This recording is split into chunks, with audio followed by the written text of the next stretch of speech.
আসসালামু আলাইকুম, স্বাগত জানাচ্ছি আমার ইউটিউব চ্যানেল ও ফেসবুক পেজ থেকে। আসসালামু আলাইকুম, স্বাগত জানাচ্ছি আমার ইউটিউব চ্যানেল ও ফেসবুক পেজ থেকে। আজকে আমরা কথা বলবো একটা গার্মেন্টস ফ্যাক্টরি ধ্বংস হওয়ার জন্য কমার্শিয়ালরা আসলে কতটুকু দায়ী থাকে, বা একটা গার্মেন্টস ফ্যাক্টরি মানে একটা সম্পূর্ণ রানিং গার্মেন্টস ফ্যাক্টরি কি আসলে কমার্শিয়ালরা চাইলে ধ্বংস করতে পারে কি না, বা কমার্শিয়ালদের জন্য কখনো ধ্বংস হয় কি না। তো সেই বিষয়ে কথা বলতে গেলে আগে আমার জানতে হবে যে আসলে কমার্শিয়ালদের কাজ কি, বা একজন কমার্শিয়াল অফিসারের ক্ষমতা কত দূর বা কত দূর কী কাজ থাকে।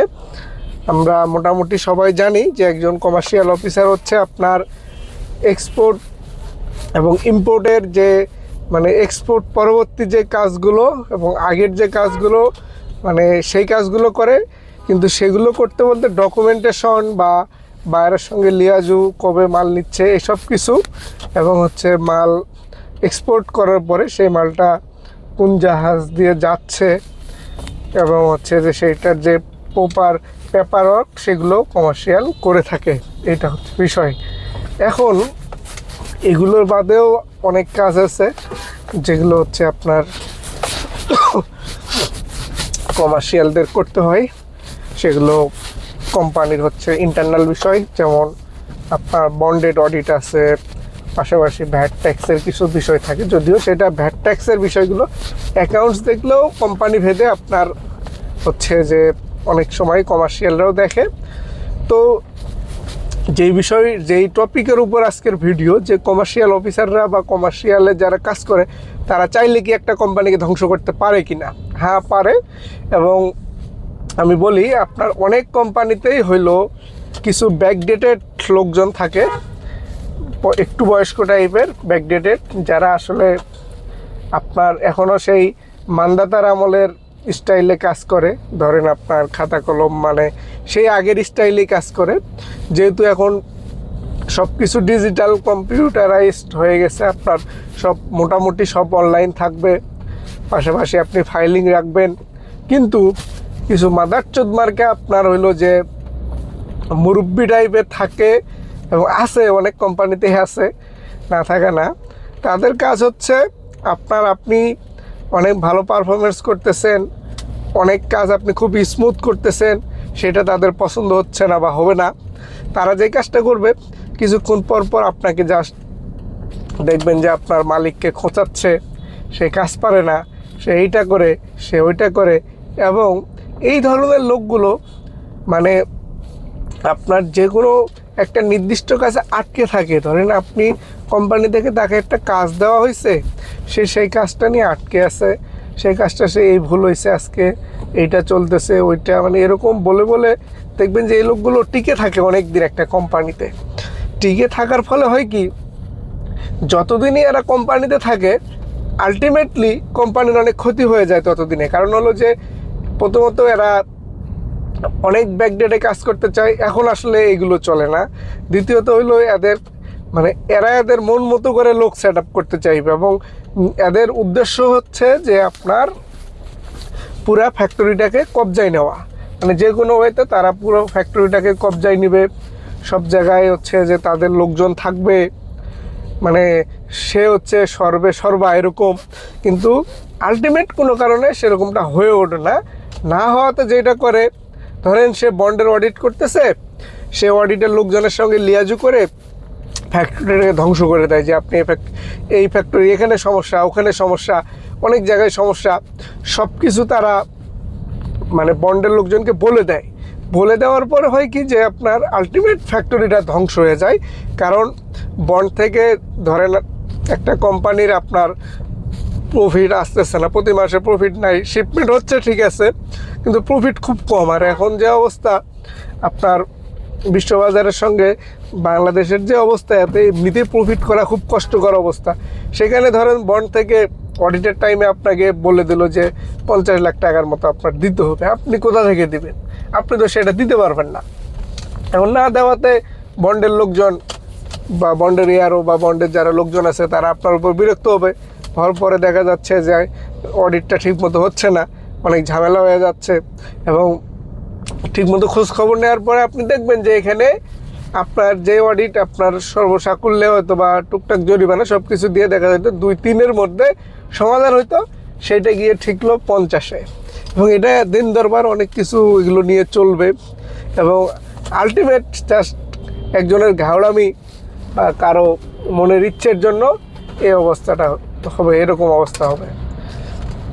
তো আমি মানে যেটা বুঝাইতে চাইলাম সেটা হচ্ছে যে অনেককেই দেখছি, অনেক ফ্যাক্টরিতেই এই ধরনের অনেক মুরব্বি আছে বা থাকে, বয়স অনেক, তারা ব্যাকডেটে কাজ করতে চায়, দিন শেষে গিয়ে তারা কোম্পানির যে ক্ষতিটা করে, আমি বললাম যে এই যে অডিটের বলেন বা অন্যান্য বিষয়ে বলেন, তারা হলো যে যখন আর পেরে ওঠে না তখন তারা এই ধরনের ক্ষতিগুলো করে ফেলে এবং ক্ষতিগুলো করার পরে আলটিমেট সেই কোম্পানিটা ধ্বংস হয়ে যায়।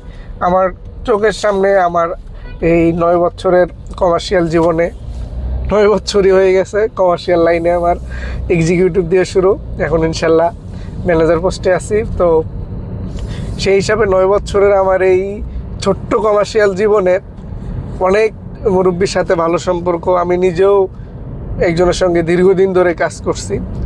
তো দেখছি তাদের ফর্মুলাগুলো, দেখছি আমাদের ফর্মুলাগুলো একরকম, তাদেরগুলো একরকম।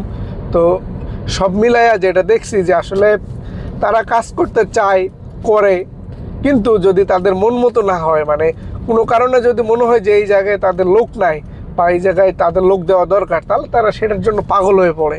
তো শেষমেশ দেখছি আমার পরিচিত এরকম 3-4টা ফ্যাক্টরি বন্ধ।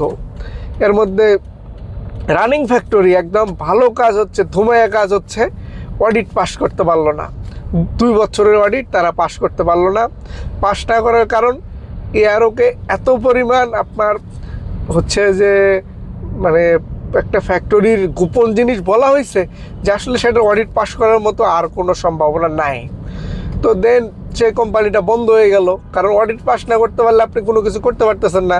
মালিক অনেক দৌড়াদৌড়ি করলো, কিন্তু দিন শেষে লাভ হলো না, প্রায় কোটির কাছাকাছি জরিমানা আসলো, সব মিলে আলটিমেট ফ্যাক্টরিটা বন্ধ হয়ে গেল। এরকম 2-3টা ফ্যাক্টরি দেখলাম চোখের সামনে বন্ধ হয়ে গেল। আর বন্ধ হওয়ার কারণ যখন খুঁজতে গেলাম তখন দেখি যে হচ্ছে যে এই ধরনেরই কারণ। অডিট করতেছিল কোনো এক মুরব্বি, যার সাথে মালিকের একটু মানে বোঝাপড়া চলতেছিল, বা আরও যারা কমার্শিয়াল আছে তাদের একটু ঝামেলা চলতেছিল। এই মুরব্বিরা করে কি, আপনার ধরেন আপনি ইউডি করেন, মুরব্বি তার ইউডি করে না, মুরব্বি ধরেন আপনার জাস্ট এইগুলো দেখাশোনা করে বা ফলো আপ করে এরকম। তো আপনি ইউডি করছেন, কোনো কারণে ইউডিতে টাইপিং মিস্টেক থাকতেই পারে। তো মুরব্বি যে কাজটা করে বা এই লোকগুলো যেগুলো করে, ওই এআরওকে বলে যে স্যার এই যে দেখেন এই ইউডিতে কিন্তু এই টাইপিংটা মিস্টেক, এইটার জন্য কি করা যায়।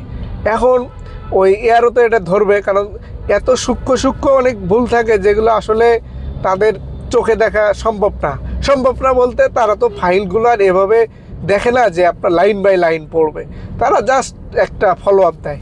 তো সেখানে এটা বলার পরে হয় কি, আবার এআরও তো সেখানে ধরলই, ধরার পরে সে আবার মুরব্বি লাভ দিয়া ফ্যাক্টরিতে চলে আসার পরে যেটা হয় যে ইউডি করে টাকা এসে ফোর্স করে যে কেন আপনি ভুল করছেন আর এই সে। আর ভাই যারা টাইপ করে ইউডি করে, আমি একসময় ইউডি করছি, তখন টাইপ করতে গেলে আপনার 20টা ইউডি করলে 20টার মধ্যে একটাতে 6-এর জায়গায় 9, 9-এর জায়গায় 6 আপনার এটা হবে, এটা কমন বিষয়। এবং এটা ওই এআরওরাও ঠিকমতো চোখে পড়ে না, যে কোনো কারণে এগুলো পাসিং হয়ে যায়। কিন্তু আপনি যদি শয়তানি করে সেটাকে পাসিং না করান, যদি তাকে বলে দেন, তাহলে কিভাবে হবে। দিন শেষে দেখা যায় যে এই লোকগুলো কোম্পানির খুব ক্ষতি করে এবং তারা জিতে যায়। ক্ষতি হয় কারণ কোম্পানি বন্ধ হয়ে গেলে তাদের চাকরির অভাব হয় না, কারণ তারা অনেক বয়স্ক, তো অনেক পরিচিত লোকজন থাকে এখানে ওখানে, যেখানে হোক চাকরি কিন্তু তাদের হয়ে যায়। এবং চাকরি হওয়ার পরে যে কোম্পানিতে যায় সেই কোম্পানির হোয়া মারা সারা হয়ে যায়, তাদের কাজই এইটা। এ ধরনের অনেক লোকজন আমি দেখলাম জীবনে। এবং কোম্পানিও বন্ধ, তা কিন্তু বন্ধ হওয়ার পরেও একটা জিনিস দেখা যায়, তারা যখন আবার নতুন কোম্পানিতে যায় তাদের খুব দেমাগ থাকে যে এর আগে আমি এই গ্রুপে চাকরি করছি, এই কোম্পানিতে চাকরি করছি, অনেক দিন চাকরি করছি, পুরা ডিপার্টমেন্ট আমার আওতায় ছিল। তখন যে জিজ্ঞেস করা হয় কোম্পানিটা চলতেছে, কোম্পানি বন্ধ। ভালো থাকবেন, সুস্থ থাকবেন, ভিডিও ভালো লাগলে শেয়ার করবেন আর যদি কোনো বিষয় নিয়ে ভিডিও চান কমার্শিয়াল রিলেটেড জানাইতে পারেন, ইনশাল্লাহ ভিডিও বানাবো সেই বিষয়ের উপর।